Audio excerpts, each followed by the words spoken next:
The Royal Guard's discovery. Thomas Mitchell had been protecting the royal family for 12 years. He knew every corner of the palace, every routine, and every face that belonged there. But on this cold November morning, something felt different. As he walked through the East Wing during his regular patrol, Thomas noticed a door slightly open that should have been locked. The Queen Consort's private study was supposed to be empty at this hour.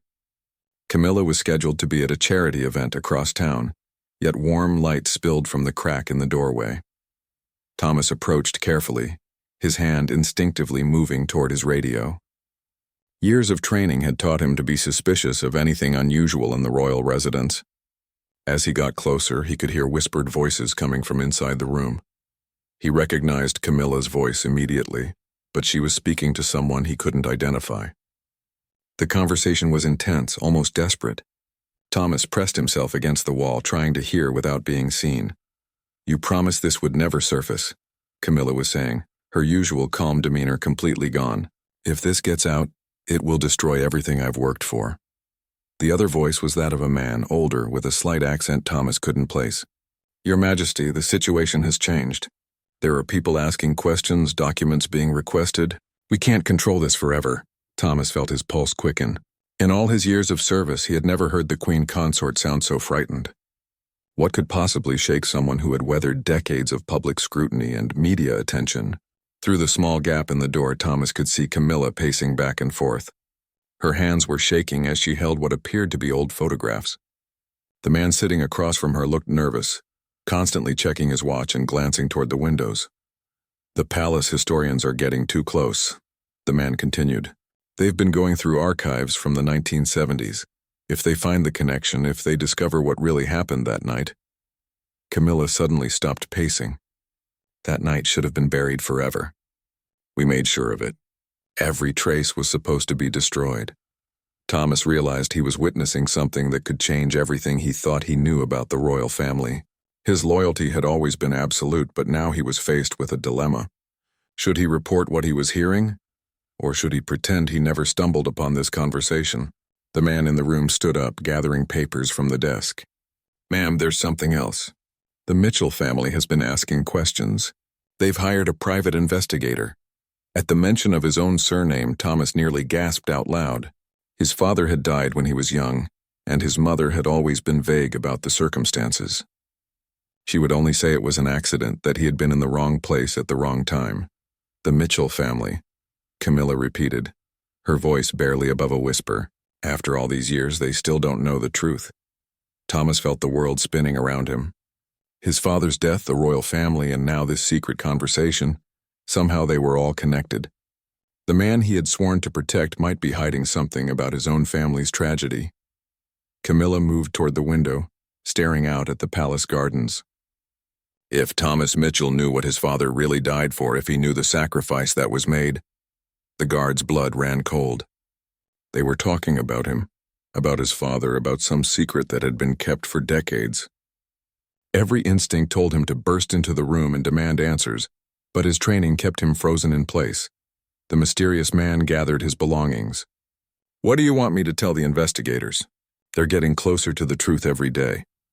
Camilla turned back toward the room, and Thomas caught a glimpse of her face. He had never seen her look so haunted, so desperate. This wasn't the composed royal figure the public knew. This was a woman carrying a terrible burden. "Tell them nothing," she said firmly, "and make sure Thomas Mitchell never learns what his father really knew about me. Some secrets are worth protecting, even if it means living with the guilt forever." As the man prepared to leave, Thomas realized he had only seconds to get away without being discovered. He moved quickly down the hallway, his mind racing with questions that demanded answers. Back in his quarters that evening, Thomas stared at the only photograph he had of his father. The man in the picture looked confident, proud to be serving his country. But now Thomas wondered if there was more to the story than anyone had ever told him. His mother's words echoed in his memory. "Your father died because he was an honest man." At the time, he had thought she meant his father died serving his duty. Now he wondered if his father had discovered something he wasn't supposed to know, something that had cost him his life. Thomas pulled out his phone and stared at it for a long time. He could call his supervisor, report the suspicious meeting, and let others handle the investigation. Or he could stay quiet and try to uncover the truth himself. The choice he made in the next few minutes would change everything, not just for him, but potentially for the entire royal family. As he sat in the darkness of his small room, Thomas Mitchell realized that some secrets were powerful enough to destroy lives, even decades after they were supposed to be buried forever. The investigation begins. 3 days had passed since Thomas overheard the conversation in Camilla's study, and he couldn't focus on anything else. Every time he saw the queen consort during his duties, he searched her face for clues about what she was hiding. She appeared normal to everyone else, attending ceremonies and royal engagements with her usual grace, but Thomas could see the tension in her eyes. Unable to sleep another night, Thomas made a decision that would change his life forever. He drove to his childhood home in a small town outside London, where his elderly mother still lived alone.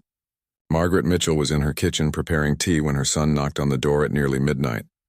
"Tommy, what brings you here so late?" she asked, concern evident in her voice.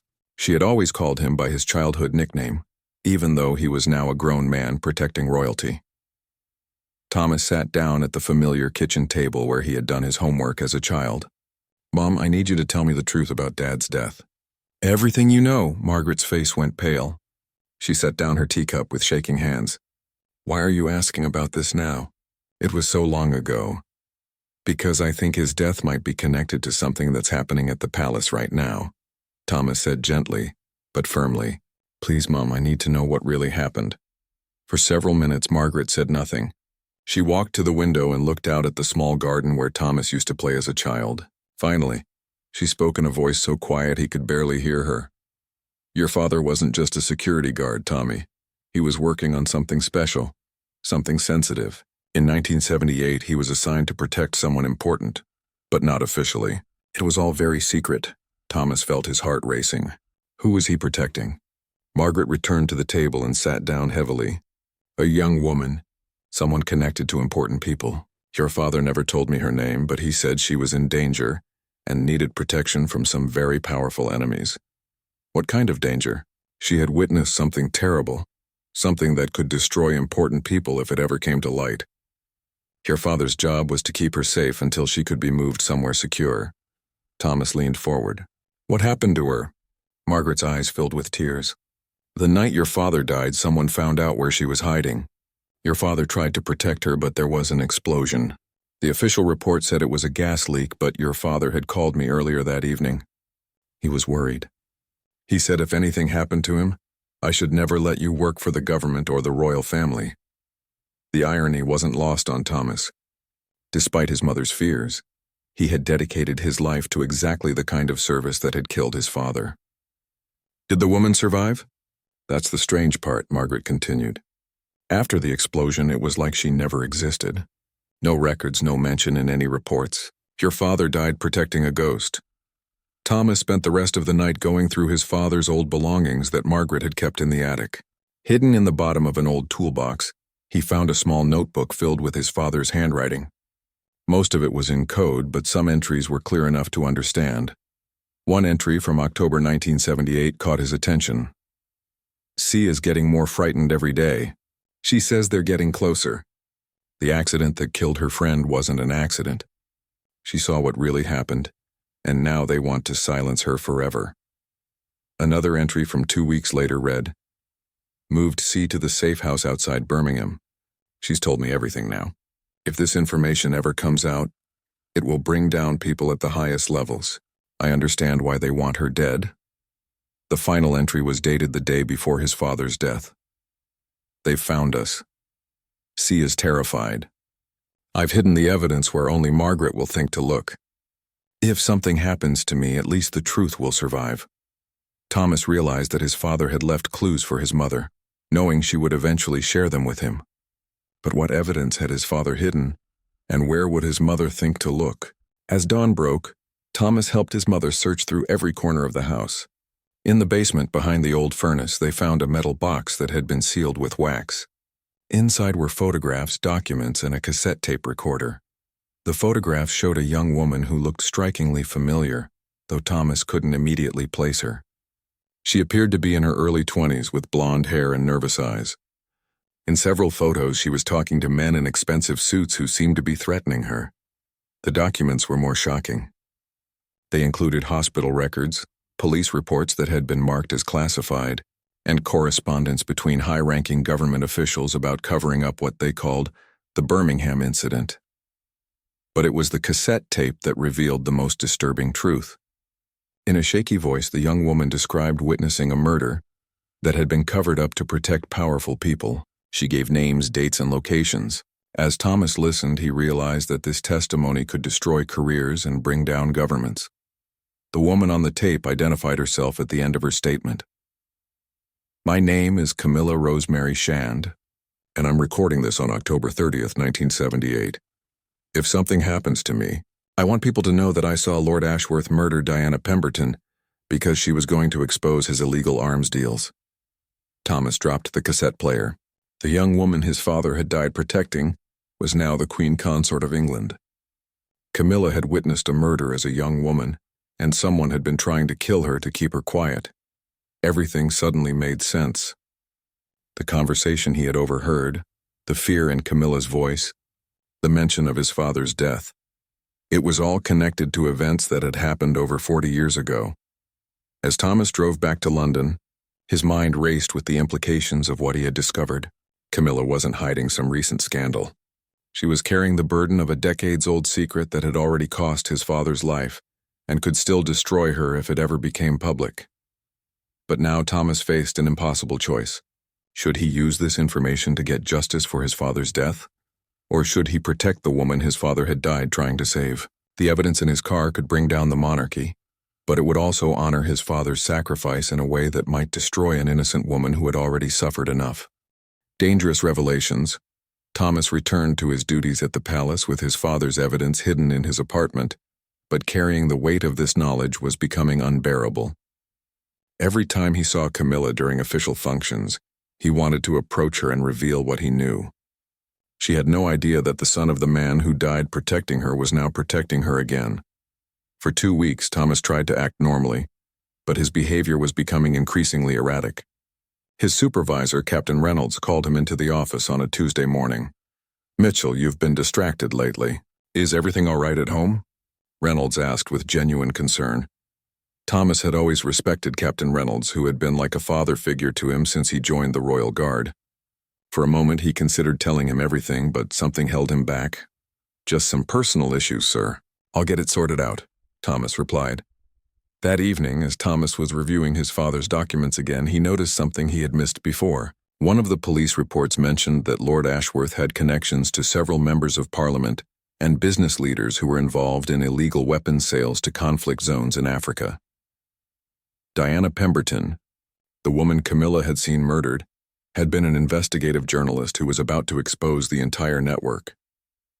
Her death had been made to look like a car accident, but Camilla had witnessed Ashworth pushing Diana off a balcony during a confrontation at his private estate. The cover-up involved not just local police, but intelligence services and high-ranking government officials who were either part of the conspiracy or afraid of the political damage that exposure would cause. Thomas's father had been chosen to protect Camilla because he wasn't part of the regular security services and couldn't be easily compromised. As Thomas read further, he discovered that Lord Ashworth had died in 1995, supposedly from a heart attack. But a handwritten note from his father suggested that Ashworth's death might not have been natural either. Someone had been systematically eliminating everyone connected to the original conspiracy. The next morning, Thomas decided to take a risk that could cost him his job and possibly his life. During his regular patrol, he positioned himself near the Queen Consort's private sitting room, knowing she usually spent an hour there each morning reading correspondence.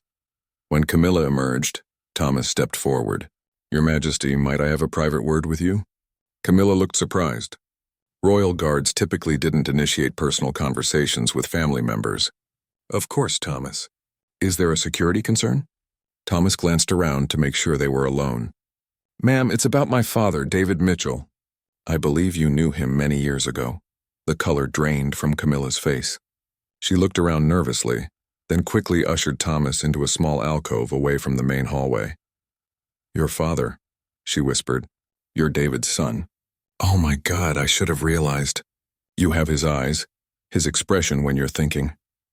You remember him, Thomas said, though it wasn't really a question. Camilla's hands were shaking. I remember everything about that time. Your father saved my life more than once. He was the bravest, most honorable man I've ever known. Then you also remember why he died, Thomas said gently. Tears began forming in Camilla's eyes. Every day for the past 45 years I've carried the guilt of his death. He died because of me, because of what I witnessed. Because I was too frightened to come forward immediately.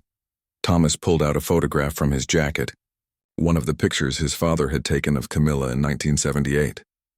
I found this among his belongings, along with other things. Camilla stared at the photograph, her hand covering her mouth. Where did you find this? I thought all evidence was destroyed. My father hid everything before he died. The photographs, the documents, your testimony about Lord Ashworth and Diana Pemberton's murder. At the mention of these names, Camilla nearly collapsed. Thomas quickly steadied her, guiding her to a nearby chair. You can't, she gasped. If this comes out now, it won't just destroy me. It will bring down the entire monarchy. Charles knew nothing about this when he married me. The scandal would destroy him too. Thomas knelt beside her chair. Ma'am, I'm not here to threaten you. I'm here because I need to understand what really happened to my father. Was his death really an accident? Camilla looked into his eyes, and Thomas saw the same fear and desperation he had witnessed during the overheard conversation weeks earlier. Your father discovered that someone in the government had leaked our location to Ashworth's people, she said quietly. He was trying to move me to a safer place when the explosion happened. The gas leak wasn't an accident, Thomas. They killed your father to get to me. But you survived, Thomas observed, barely. I was in the bathroom when the explosion happened. The blast threw me against the wall and knocked me unconscious, but the bathroom was on the opposite side of the building. When I woke up, your father was dead, and men were searching through the rubble looking for me. Camilla wiped her eyes with a handkerchief. I managed to crawl out through a broken window and hide in the woods until morning. When I finally made it to a phone, I called the emergency number your father had given me. Within hours, I was moved to a completely different identity and location. Thomas was beginning to understand the full scope of the conspiracy. Who moved you? Who had that kind of power? Someone high up in MI5. I never knew his real name, but he told me that keeping me alive was a matter of national security. The arms dealing network involved people connected to NATO, the European Union, and several African governments. My testimony could have destabilized international relationships, so they kept you hidden instead of letting you testify, Thomas concluded. Camilla nodded. I lived under an assumed identity for 2 years. I couldn't contact my family, couldn't live my real life. It was like being dead. When they finally told me it was safe to return to my real identity, I was a completely different person. Thomas understood now why Camilla had been so frightened during the conversation he had overheard. After all these years of believing the secret was buried, someone was digging into the past again. Ma'am, who was the man in your study that night 2 weeks ago? The one you were talking to about investigators getting close? Camilla's expression hardened. Someone who was supposed to be protecting me, but who I now suspect has been using what he knows for his own purposes. Thomas, I think we're both in danger now. If certain people know that you have your father's evidence, they'll try to eliminate you just like they eliminated him. As if summoned by her words, Thomas heard footsteps approaching. Captain Reynolds appeared at the end of the hallway, walking quickly toward them with 2 other men Thomas didn't recognize. Your Majesty, Reynolds called out. I need to speak with Guard Mitchell immediately. There's been a security breach. Camilla grabbed Thomas's arm. Don't trust anyone, she whispered urgently. Not even people you think you know. Your father learned that lesson too late. Betrayal unveiled. Thomas felt his heart pounding as Captain Reynolds approached with the 2 unknown men. Something in his supervisor's expression was different, colder and more calculated than the fatherly concern Thomas was used to seeing. Ma'am, if you'll excuse us, I need Guard Mitchell to come with me immediately, Reynolds said, his voice carrying an authority that seemed forced. Camilla stood up, positioning herself slightly between Thomas and the approaching men. Captain Reynolds, surely this can wait until after my morning appointments? I'm afraid not, Your Majesty. There's been a breach of classified information, and we have reason to believe Mitchell may have been compromised. Thomas realized that his conversation with Camilla had been observed or overheard. Someone had been watching them, waiting for exactly this moment. The two men flanking Reynolds looked more like intelligence operatives than palace security. "What kind of breach?" Thomas asked, trying to keep his voice steady. One of the unknown men stepped forward. "Mr. Mitchell, we're with MI5. We understand you've recently been asking questions about your father's death and accessing materials that were classified decades ago." Thomas felt trapped. If he denied everything, they would know he was lying. If he admitted to finding his father's evidence, he would be confirming their suspicions. Camilla surprised everyone by speaking up. "Gentlemen, I believe there's been a misunderstanding. Guard Mitchell approached me this morning because he had some questions about palace security protocols." "Nothing more." The MI5 agent looked skeptical. "Your Majesty, with respect, we have information suggesting that classified documents from 1978 have been accessed. Documents related to Operation Silent Shield." At the mention of this name, both Thomas and Camilla tried to hide their reactions, but Thomas could see that the agents noticed their responses. "I'm not familiar with any Operation Silent Shield," Camilla said calmly, though Thomas could hear the slight tremor in her voice. Captain Reynolds stepped closer to Thomas. "Mitchell, I'm going to need you to come with us voluntarily, or we'll have to make this official." Thomas realized that Captain Reynolds wasn't just following orders. He was part of whatever conspiracy had killed his father. The man who had been like a father to him for 12 years had been watching him, probably reporting on his activities and waiting for him to discover the truth about his father's death. "How long have you known?" Thomas asked Reynolds directly. "How long have you known what really happened to my father?" Reynolds's mask finally slipped, and Thomas saw something cold and calculating in his eyes. "Your father was a good man, but he was naive. He thought he could protect one witness and change the world. He didn't understand the bigger picture. The bigger picture being that some secrets are worth killing for?" Thomas asked.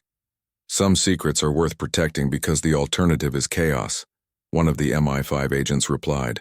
"Your father's death was regrettable, but it prevented a crisis that could have destabilized governments across Europe." Camilla stepped forward, her royal training taking over despite her fear. "Gentlemen, I'm ordering you to leave the palace immediately. Whatever issues you have with Guard Mitchell can be discussed through proper channels." The second MI5 agent smiled coldly. "Your Majesty, I'm afraid you don't have the authority to override a national security investigation, especially one that concerns your own past." Thomas realized they were essentially being arrested, though no one had used that word yet. He also realized that these men weren't here just to question him. They were here to eliminate the threat he represented. "What happens now?" Thomas asked. "Now you both come with us and we discuss how to resolve this situation quietly," Reynolds said. "Just like we resolved it quietly 45 years ago." Thomas caught Camilla's eye and saw that she understood the threat as clearly as he did. They weren't going to be questioned. They were going to disappear. Just like Diana Pemberton had disappeared. Just like his father had disappeared. "I need to get my coat," Thomas said, starting to move toward a nearby closet. "That won't be necessary," one of the agents said. But Thomas had already opened the closet door. Instead of reaching for a coat, Thomas activated the emergency alarm system hidden inside the closet. Immediately, sirens began wailing throughout the palace and red lights started flashing in the hallways. "Code Red security breach," Thomas shouted over the alarms. "All units respond to the Queen Consort's location immediately." Within seconds, the hallway was filled with royal guards responding to the emergency call. In the confusion, Thomas grabbed Camilla's hand and pulled her toward the nearest exit. "Stop them," Reynolds shouted. But the other guards were confused about who was giving orders and what the actual threat was.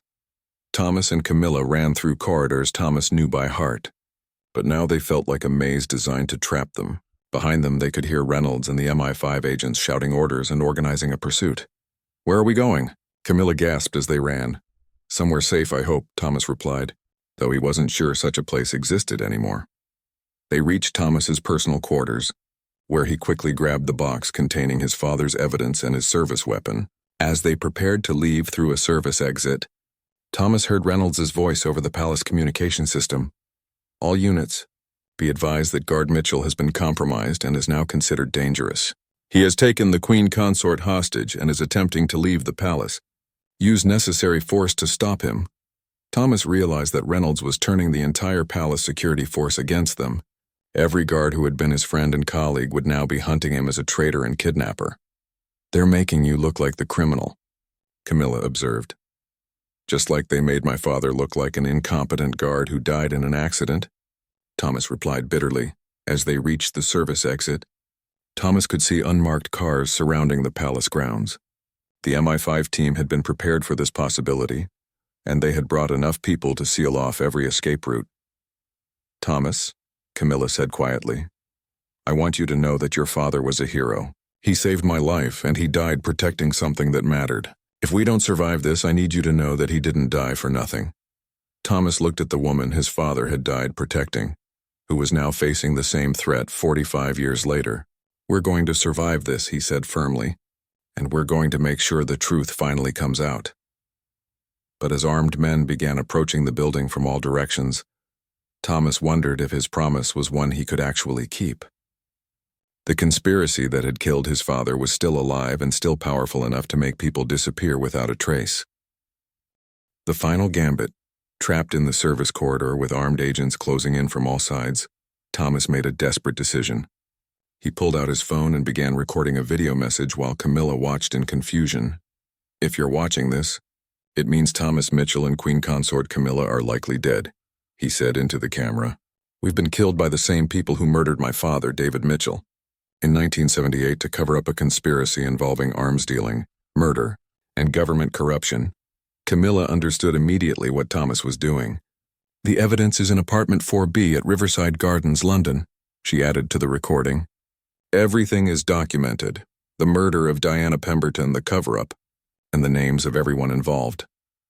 Thomas quickly sent the video to 3 different news organizations and uploaded it to multiple social media platforms with automatic publishing delays.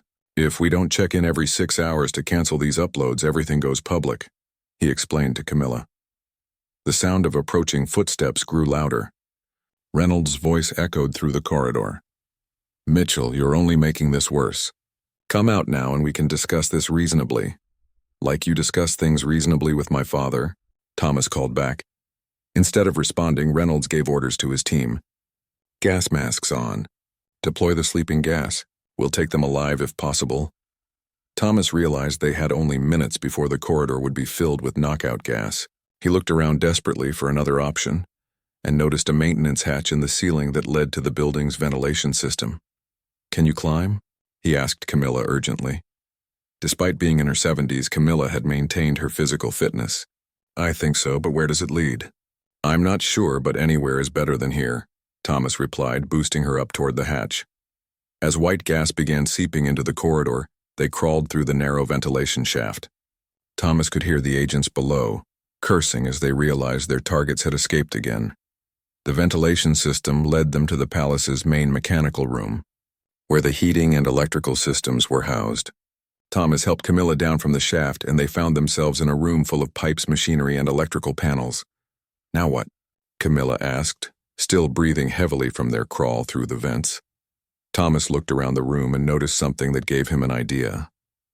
The palace's main communication system ran through this room, including the emergency broadcast system that could override all television and radio signals in the United Kingdom. "We're going to tell the whole country what's happening," Thomas said, moving toward the communication controls. "Thomas, you can't be serious. That system is only supposed to be used for national emergencies." "This is a national emergency," Thomas replied grimly. "The Queen Consort is being hunted by her own government because she witnessed a murder 45 years ago." Using his knowledge of palace security systems, Thomas began connecting his phone to the emergency broadcast network. If he could get the system to transmit his father's evidence directly to every television and radio in Britain, the conspiracy would be exposed before anyone could stop it. As Thomas worked frantically with the wires and controls, Camilla kept watch at the door. "They found the mechanical room," she whispered. "I can hear them in the hallway." "I need 2 more minutes," Thomas said, sweat dripping from his forehead as he tried to bypass the system's security protocols. The door handle began turning. Thomas realized he was out of time, but the connection wasn't complete yet. In desperation, he pulled out his service weapon and shot at the main electrical panel. causing sparks to fly and all the lights in the room to go out. In the darkness and confusion, Thomas grabbed Camilla's hand and led her toward what he hoped was another exit. Behind them, they could hear Reynolds shouting orders and agents stumbling around in the dark. They emerged into the palace gardens just as the sun was setting. Thomas could see armed men positioned throughout the grounds, but the gathering darkness gave them some cover. "There's a groundskeeper's shed near the east wall," Thomas whispered. "If we can reach it, there might be tools we can use to get over the wall." They moved carefully from tree to tree, avoiding the searchlights that were now sweeping the gardens. Thomas could hear helicopters approaching in the distance, and he realized that this manhunt was escalating beyond anything he had imagined. As they reached the shed, Thomas was surprised to find someone waiting for them. It was Margaret Mitchell, his mother, holding a large bag and looking determined despite her fear. "Mum, what are you doing here?" Thomas whispered in shock. "I've been watching the news reports about you taking the Queen Consort hostage," Margaret replied quietly. "I knew it was all lies, so I came to help." Margaret handed Thomas the bag, which contained supplies she had gathered from his apartment, including all of his father's evidence. "I also brought something else," she said, pulling out a small device. "Your father gave this to me before he died. He said if anything ever happened to the evidence, this would be my insurance policy." The device was a small tape recorder, much older than the one Thomas had found earlier. "What's on it?" he asked. "A conversation your father recorded between government officials planning to kill the girl he was protecting. Names, dates, and proof that the explosion wasn't an accident." Thomas realized that his father had been even more thorough than he had known. David Mitchell had recorded everything, creating multiple insurance policies to protect the truth. "There's more," Margaret continued. "I contacted a journalist friend of your father's who's been investigating government corruption for decades. He's waiting at a safe location with a satellite uplink. If we can get this evidence to him, he can broadcast it worldwide before anyone can stop him." As they prepared to leave the shed, they heard Reynolds' voice over a loudspeaker. "Mitchell, we know your mother is here. Surrender now, or she becomes part of this problem." Thomas felt rage building inside him. These people had killed his father, hunted him and Camilla like criminals, and now they were threatening his elderly mother. "Thomas," Camilla said quietly, "maybe it's time to stop running and start fighting back." Looking at his mother's determined face and remembering his father's sacrifice, Thomas realized she was right. They had spent the entire day being reactive, running and hiding from their pursuers. It was time to take control of the situation. "You're right," he said, checking his weapon and gathering the evidence. "My father died trying to protect the truth. It's time to finish what he started." The final confrontation was about to begin, and Thomas knew that either the truth would finally be exposed, or all of them would die trying to reveal it. But after a lifetime of wondering about his father's death, Thomas was ready to risk everything to honor David Mitchell's memory and protect the woman his father had died saving. Truth and justice, Thomas made the decision that would define the rest of his life. Instead of continuing to run, he would use the palace's own security systems against the people hunting them. He knew every camera, every communication line, and every weakness in the system he had spent 12 years protecting. "Mum, take Camilla to the journalist," Thomas said firmly. "I'm going back inside to finish this." "Thomas, no," Camilla protested. "You can't face all of them alone." "I'm not facing them," Thomas replied with a grim smile. "I'm going to make sure the whole world sees what they're doing." Margaret Mitchell looked at her son with the same pride she had felt for his father decades earlier.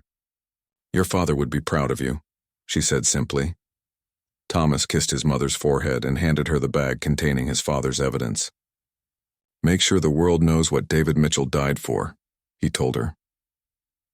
As Margaret and Camilla disappeared into the darkness toward the palace wall, Thomas circled back toward the main building. He had one advantage his pursuers didn't know about. As head of the night security shift, he had access codes to systems that even Captain Reynolds didn't know existed. Thomas entered the palace through a service entrance he had used countless times during his years of service. The building he had once protected now felt like enemy territory, but he knew it better than anyone hunting him. Making his way to the main security center, Thomas avoided the search teams by using maintenance corridors and service elevators. When he reached the security office, he found it empty. Everyone was outside searching the grounds. Thomas quickly accessed the palace's main surveillance, system and began uploading all of his father's recorded evidence directly to the palace's official social media accounts and website. Within minutes, the recordings of government officials planning murder, the photographs of Camilla as a terrified young woman, and the documents proving the conspiracy would be visible to millions of people worldwide. But Thomas wasn't finished. He activated the palace's emergency communication system and began broadcasting live video from the security cameras. Anyone watching could see armed agents searching the palace, hear Reynolds giving orders to eliminate the threats, and witness the truth about what was happening. As Thomas worked, he heard footsteps approaching the security office. Reynolds appeared in the doorway, his face twisted with rage. "You've destroyed everything," Reynolds snarled. 45 years of careful planning ruined by a naive idealist just like your father." "My father wasn't naive," Thomas replied calmly, continuing to upload evidence. "He was brave enough to do what was right, even when it cost him his life." Reynolds pulled out his weapon. "Your father was supposed to keep his mouth shut and do his job. Instead, he recorded conversations he had no business hearing and left evidence that should have been destroyed decades ago." "Why?" Thomas asked, genuinely trying to understand. Why was keeping one murder secret worth killing so many people? Reynolds laughed bitterly. "One murder? You really don't understand, do you? Diana Pemberton wasn't investigating one arms dealer. She had uncovered a network that involved half the European defense industry, 3 African governments and senior officials in NATO. Her story would have destabilized international relationships and collapsed defense contracts worth billions of dollars." Thomas realized the scope of what his father had stumbled into was far larger than he had imagined. "So you killed everyone who knew the truth." "We protected the stability of governments and international relationships," Reynolds corrected. "Sometimes the greater good requires difficult decisions." As Reynolds spoke, Thomas noticed something on the security monitors that made his heart race with hope. News vehicles were arriving at the palace gates, drawn by the live broadcasts and uploaded evidence. Reporters were already broadcasting live updates about the shocking revelations regarding the Queen Consort's past. "It's too late," Thomas told Reynolds. "The whole world knows now. Your conspiracy is finished."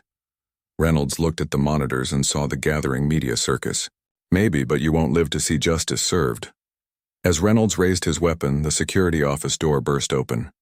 King Charles himself entered, flanked by legitimate palace security guards and what appeared to be officials from Scotland Yard. "Captain Reynolds," the king said in a voice Thomas had never heard before, cold and absolutely authoritative. "You will lower your weapon immediately." Reynolds looked shocked. "Your Majesty, this man is a terrorist who has compromised national security." "This man," King Charles replied, "has exposed a conspiracy that has been hidden from me and from the British people for decades. Thanks to his bravery, I now know the truth about what my wife suffered as a young woman and what has been done in the name of protecting the crown." Thomas realized that the live broadcasts and uploaded evidence had reached the king before Reynolds could spin the situation. Charles had seen the truth with his own eyes and had come to the palace with real law enforcement officers. "Sir," Thomas said respectfully, "I never meant to cause problems for the royal family. I just wanted to know the truth about my father's death." King Charles approached Thomas with genuine sympathy in his eyes. "Your father was a hero, Thomas. He died protecting someone I love, and his sacrifice will never be forgotten." Reynolds, realizing that his authority was completely undermined, made one last desperate attempt to salvage the situation. "Your Majesty, you don't understand the full implications. If this story becomes public, it will damage Britain's relationships with key allies." "Captain Reynolds," one of the Scotland Yard officials interrupted, "you are under arrest for conspiracy, murder, and treason. You have the right to remain silent." As Reynolds was led away in handcuffs, he looked back at Thomas with hatred in his eyes. "This isn't over. There are others who will continue what we started." "Maybe," Thomas replied, "but they'll have to do it in the light now, not in the shadows." Over the following weeks, the revelations about Camilla's past and the conspiracy that had protected her became one of the biggest scandals in British history. But rather than destroying the monarchy, the truth seemed to strengthen it. The British people were moved by the story of a young woman who had risked her life to expose corruption, and a king who had chosen truth over political convenience. Thomas was officially cleared of all charges and offered a promotion within the palace security service. Instead, he chose to resign and work with journalists investigating other cases of government corruption and cover-ups. Margaret Mitchell finally got the answers she had sought for 45 years, and she was able to visit her husband's grave knowing that his sacrifice had meaning. The official record was corrected, and David Mitchell was posthumously honored as a hero who had died in service to justice. Camilla, freed from the burden of carrying her terrible secret alone, began working with organizations that helped witnesses of serious crimes find protection and justice. Her past, rather than being a source of shame, became a source of strength and credibility in her advocacy work. The conspiracy that had operated in the shadows for nearly half a century was finally exposed. Several high-ranking officials were arrested, and new laws were passed to prevent similar cover-ups in the future. On the first anniversary of the night Thomas had overheard the conversation in Camilla's study, he visited his father's grave. The headstone now bore an inscription that told the truth: David Mitchell, hero, protector of justice, devoted father. As Thomas stood there, he felt a presence beside him. Camilla had come to pay her respects to the man who had saved her life and whose son had finally brought the truth to light.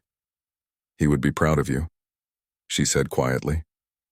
Thomas nodded, feeling at peace for the first time since that night. He had stumbled upon a conversation that changed everything. "He would be proud that the truth finally won," he replied.